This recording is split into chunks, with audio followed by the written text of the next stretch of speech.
Telugu cinema അടിക്കടി ഇന്ത്യയിൽ കയറിക്കൊണ്ടിരിക്കുകയാണ്. ഹിന്ദി സിനിമയെ അടക്കം മറിച്ചിടത്തക്ക നിലയിലാണ് തെലുങ്ക് സിനിമയുടെ ബോക്സ് ഓഫീസ് കളക്ഷൻ.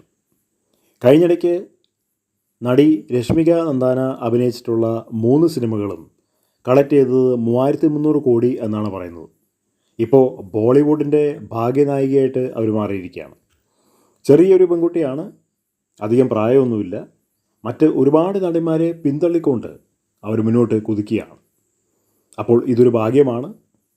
കാരണം അവർക്ക് അങ്ങനെയുള്ള സാഹചര്യം കിട്ടിയത് നല്ല പ്രഗത്ഭരായിട്ടുള്ള നിർമ്മാതാക്കളുടെ കൂടെ, സംവിധായകന്മാരുടെ കൂടെ, അതുപോലെ തന്നെ ഇന്ത്യയിൽ എക്കാലത്തെയും ഏറ്റവും ബെസ്റ്റായിട്ടുള്ള യുവ സൂപ്പർ സ്റ്റാർ അല്ലു അർജുൻ്റെ കൂടെ വർക്ക് ചെയ്യാൻ അവർക്ക് സൗഭാഗ്യം ലഭിച്ചു.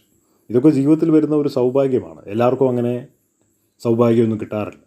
നടിമാർ വേറെ ഇല്ലാഞ്ഞിട്ടല്ല അവരെ ഉൾപ്പെടുത്തിയത്. പക്ഷേ അവർ ചെറുപ്പക്കാരിയായിട്ടുള്ളൊരു നടിയാണ്. വലിയ അഭിനയ എക്സ്പീരിയൻസ് ഒന്നും അവർക്കില്ല. പക്ഷേ അവർക്ക് ഭാഗ്യമുണ്ട്. ഇപ്പോൾ അവർ കോടികളാണ് ശമ്പളം വാങ്ങുന്നത്.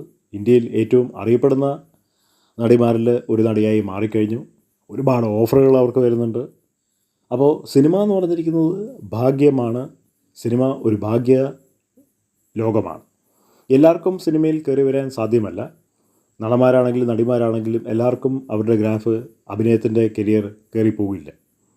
കാരണം ഇതൊരു ഭാഗ്യമാണ്. ഒരുപാട് സ്ഥാപക താല്പര്യങ്ങൾ, വ്യക്തി താല്പര്യങ്ങൾ, ജാതി താല്പര്യങ്ങൾ, ഉപജാതി താല്പര്യങ്ങൾ, വാണിജ്യ താല്പര്യങ്ങൾ, രാഷ്ട്രീയ താല്പര്യങ്ങൾ, ശാരീരിക താല്പര്യങ്ങളുള്ള ഒരു വ്യവസായമാണ് സിനിമ.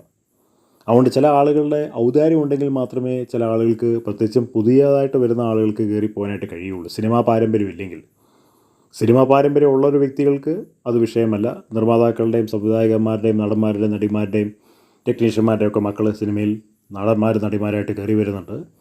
അവർക്ക് അത് ബാധകമല്ല. കാരണം അവർക്ക് ഓൾറെഡി ഒരു വോയിസ് ഉണ്ട്, ശുപാർശ ചെയ്യാൻ ആളുണ്ട്. എന്നാൽ പുതുതായിട്ട് വരുന്ന ഒരാൾക്ക് സ്വന്തം കഴിവുകൊണ്ടും ഭാഗ്യം കൊണ്ടും മാത്രമേ കയറി പോകാനായിട്ട് കഴിയുള്ളൂ. രശ്മിക മന്ദാന അതിൻ്റെ ഒരു മകുട ഉദാഹരണമാണ്.